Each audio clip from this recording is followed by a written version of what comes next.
মুহররম মাসের 10 তারিখ হঠাৎ করে একটা সুটুমিদা আওয়াজ আসবে। এই আওয়াজটা আস্তে আস্তে প্রচণ্ড বড় আওয়াজ হয়ে যাবে। সমস্ত প্রাণীরা এই বিকট আওয়াজ সহ্য করতে পারবে না, সমস্ত মানুষেরাই মারা যাবে।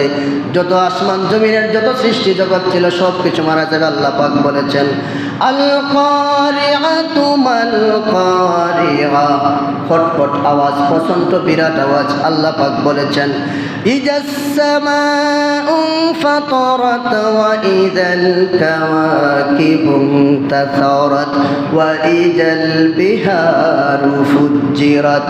আল্লাহ পাক বলেন আসমান বিদীর্ণ হয়ে যাবে, আসমানের মধ্যে যতগুলো নক্ষত্র ছিল সমস্ত খসে পড়বে, আর সমুদ্রগুলো একাকার হয়ে যাবে।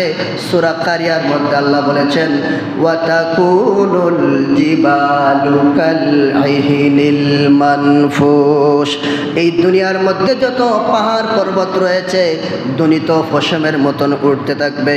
ইয়াউমা ইয়াকুনুন নাসু কাল ফারাশিল মাবসুস, আর মানুষেরা পতঙ্গের মতন উড়াউড়ি শুরু করে দেবে। আল্লাহু আকবার। মানুষেরা উড়াউড়ি শুরু করে দেবে, সব কিছু শেষ। এরপর আল্লাহ ডাক দেয়া কইবে ইয়া দুনিয়া আইনা আশজারুকি, তোর ভিতরে এত গাছালি ছিল, গাছালিগুলা কোথায়? ইয়া দুনিয়া আইনা আনহারুকি, এত সাগর ছিল, সাগরগুলা আজকে কোথায়?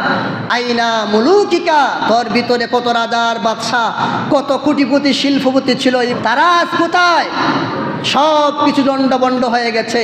ওয়ায়াবকা ওয়াজহু রাব্বিকা যুল জালালি ওয়াল ইকরাম, অবশিষ্ট রয়েছেন একমাত্র আল্লাহ পাক। কোনো কিছু নাই, কেউ জবাব দেয় না, সাগর জবাব দেয় না, পাহাড় জবাব দেয় না, গাছগাছালি জবাব দেয় না। কিভাবে জবাব দিবে? কোনো কিছু নাই।